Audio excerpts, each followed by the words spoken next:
So this is extra innings for me. I wasn't planning on doing this. I completed my videos for today, put everything out there that I thought was worth putting out there. But of course, I had classes earlier in the day, so I didn't see something that had just happened. Greg calls me, says, "Hey, you watching the news?" I said, "No, I just got out of class. What happened?"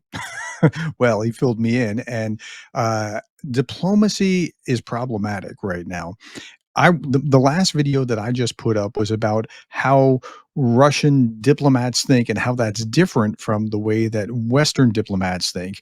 We're thinking from a liberal tradition. They're thinking about how they can use the process in order to club the other side by while you're destroying norms, saying you're upholding norms and those kind of things. We're never going to actually see eye to eye. But here are the three things that happened today. Greg, thanks for hosting this on your channel, and it'll be on both channels at the same time. Yes, you're welcome. So, Greg, you steer and Okay, talk I'll about those steer. three So, events.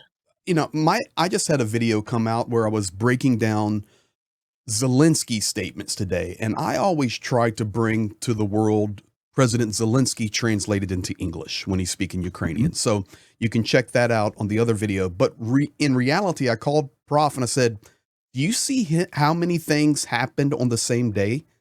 And here they are. Here they are. The meetings in France, Mhm. United States represented by Witkoff and Rubio, and yes, I put them in that order. And Um, yeah, I was going to say, and Ukraine had Yermak and Umarov. Yermak, advisor to the office of president, the head, and Umarov, the defense minister.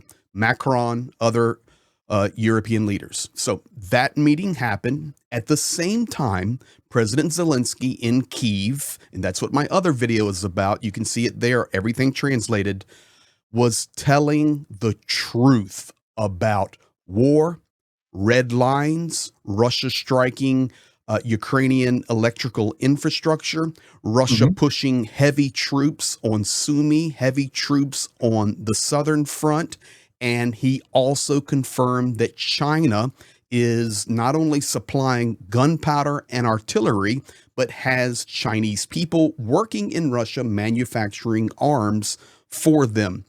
At the same time, Trump Mhm. is at the White House meeting with the Italian delegation, and he changes the narrative a little bit when he's asked about Zelensky and are we heading to peace? He says, "Well, Okay, so let's yeah, hold okay, on that one and okay." go back to number 2 Number and talk two, first about Zelensky and what he actually said, and let's use that as the starting point, and then we'll okay, talk about Macron, and then we'll talk about Trump and Maloney. perfect. Okay?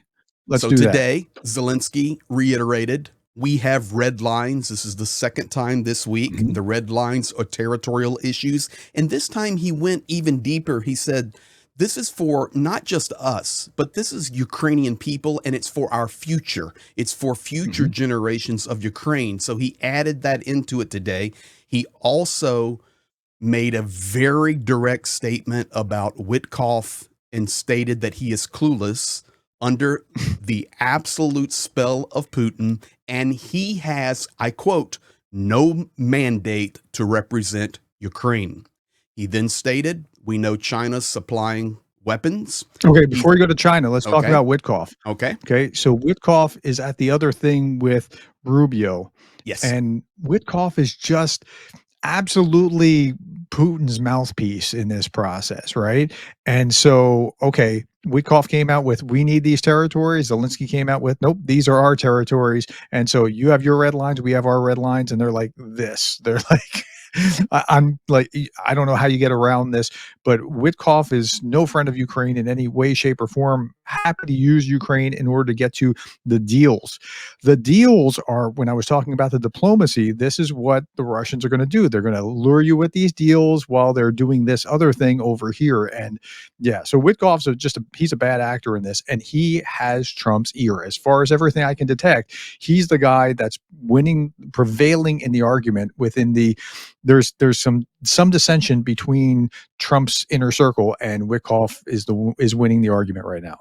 I put out a video yesterday. We're seeing some cracks in the inner circle, and that was also displayed in some decisions on the strike impending on Iran. So we see some cracks there. But in regard to foreign diplomacy, Witkoff is the man right now. I can also Mhm. tell you that today Dmitriev was interviewed by Zarubin in Moscow, and the whole interview was about Witkoff and how a good negotiator he was and how good a friend he is to Russia and to America. And Witkoff is saving the United States and Russia for the future. This is the narrative they're choosing to run, and it's very Mhm. disturbing. But you were making the statement they're there speaking in France and having this meeting.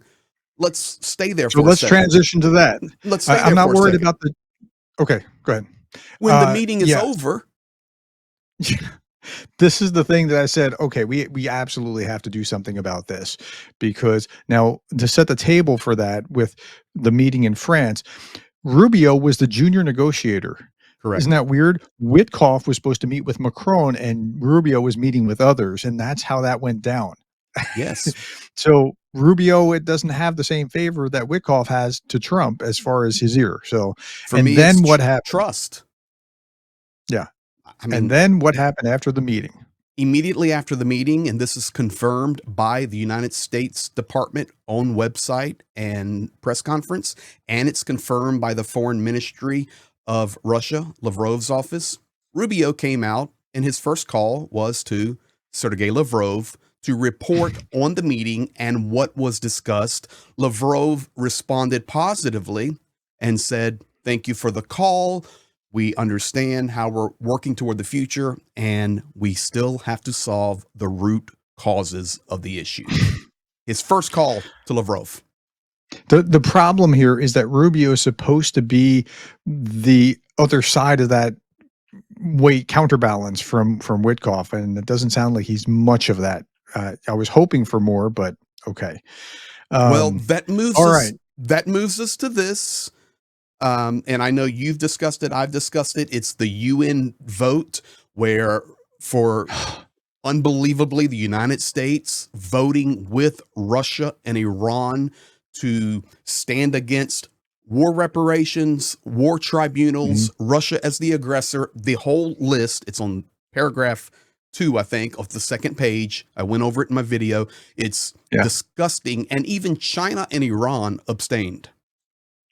It's embarrassing to see the US there with Belarus and Russia and North Korea. Eritrea and And yeah, North Korea. okay, and North Korea, Now, right. that leads me to this breaking right now as we are recording this. Speaking of the UN, the Russian Federation representative to the UN, his name is Nabenzia, just stated ceasefire in Ukraine at this stage is unrealistic. Now, Sure. the Well, that's because Ukrainian, the offensive's coming, and they're not gonna go to a ceasefire when they're well, everybody knows they're gearing up for the I mean, anybody who's yes, really paying attention, they're gearing up for a big fight. So, it's a calm before the storm right now, and and yeah. Zelensky confirmed that today, additionally, in his statements. But he kept just stating, unfortunately, we're just not being listened to in the Mhm. big Well, and they're scheme. not, They're not. and they're really not, and I don't know how to break through that there it needs to thaw something in Trump's mind about what Ukraine is and what Russia is. Okay, that brings us to Maloney, who Hmm. Trump actually kind of listens to in other circumstances. Like they actually get along pretty well. They're both on the conservative-ish side, although I mean you can't call Trump conservative. He's a populist, but they're kind of on that side of the spectrum, and so they kind of get along. What did they say? Trump, in his statement, he was asked in the press conference about Zelensky, about peace. How are things going in reference to the meetings and all of this? And of course, he had no idea what Zelensky was stating in Ukraine at the same time. But About the same time, yeah. about the same time. Absolutely. So, and it's uncanny. I mean, at the same time, Putin's meeting with the Iranian foreign minister and saying, "Hey, we had a great meeting. We're doing great things with Iran." It's like all of this happened at the very same time. It What? is weird to see the It's weird. convergence of these 4 different things happening diplomatically at the same time, and, wow. Go ahead. Well, here's what Trump said. He said, "You know, they just made a mistake. if you're a little country, you just don't pick on a big country. That's not smart. And I'm quoting. So Well, basically, he said that the other day he said it again as today. well. Today. Yeah. So he So doubled down on basically, it. double down on that. And when you say someone, Zelenskyy, that's not a smart move, then you have said that's a dumb move. It's logical. It's not a smart move. It's a dumb move. Now, he then says, now, this war would have never happened, but Biden was sitting in this seat. But he changed his message from just a couple of A days little ago. bit. No, here it is. Yeah. I don't blame Zelenskyy. I'm not a fanboy. I don't like him, but I don't blame him. How would you That's like progress. That's weird progress, but it's I mean, it's I'd hardly make this the the earth-shaking title of a video or something, but that is different. Like that he's not saying that as opposed to calling him a dictator. And he also Well, thought about that 300,000, or the State Department or the Treasury Department changed it from 300,000 to 100,000. 300 billion So to I guess 100 billion. sorry, 300 Yeah. billion to 100 billion. Yeah, right. I'm Yes. sorry. But the big thing is here, and you asked what were they stating? What's her name? Meloni, Prime Minister of Italy. Yeah. Well, her big statement was "Make the West great again." Yeah, so that's what I'm saying. Maloney can speak Trump's language enough where they Yes. can get along, and like I think Keir Starmer was able to do that by hey, I have this invitation from the king, and this never happens twice. So this is just happening for you. Like they can speak that kind of language. They're good at what they do. So, okay, but all these things happening simultaneously, it's like weird. It's like living in Very some weird. kind of diplomatic vortex. Well, let me bring It's it to just a weird. conclusion here, because Zelensky's one of his main points was he was giving thanks to the Ukrainian heroes that are defending the front lines, and if they were not, it would be devastating because Russia has began offensive actions. He actually called out the offensive action on the southern front in Zaporizhia, and he said, our heroes are defending us. He listed how much equipment and losses and wounded today on just that assault. And then he said, Russia is loaded on the south, which is Zaporizhia and Kherson. He says it on the north, on Sumy, and in the east. They're coming. And it's at the same time when all of these meetings are happening and, people are looking around going, oh, well, we're going to have an April 20th ceasefire. It's going to be over. Yeah, right. Yeah, diplomacy is broken. It just Completely. isn't working in any meaningful way. It's all seized up. So, in fact, that's a good it's title. Interesting. I'm reading from a military analyst I follow here in Ukraine, and he just put out that very statement, stated a little differently, but he said the same thing. He says, in lieu of watching everything that unfolded today, it is very obvious to see that the United States and Russia speak completely different languages. I'm not talking about English and Russian. I'm talking about diplomacy. What the United States sees as progress and future, Russia sees as an opportunity to destroy and bring devastation. So, folks, if you haven't gone back to Greg's last video or my last video, this would be a good time to go do that because of what he was talking about. He'll give you the full context of everything that we just talked about in the last 10 minutes. And in my last video, we were just talking about that diplomacy, about how like the Russians really see it very differently. So go back, and if you're not subscribed to either channel, please subscribe. People keep telling me like I was subscribed and then unsubscribed. Go check that if your intention is to be subscribed. Greg, thanks for your time. Thanks for doing this real quick video. Again, I thought I was done for the day, and then he called, and I was like, "Oh man, we probably ought to do something with this." Yeah, agreed. This is there's very a important lot because to update.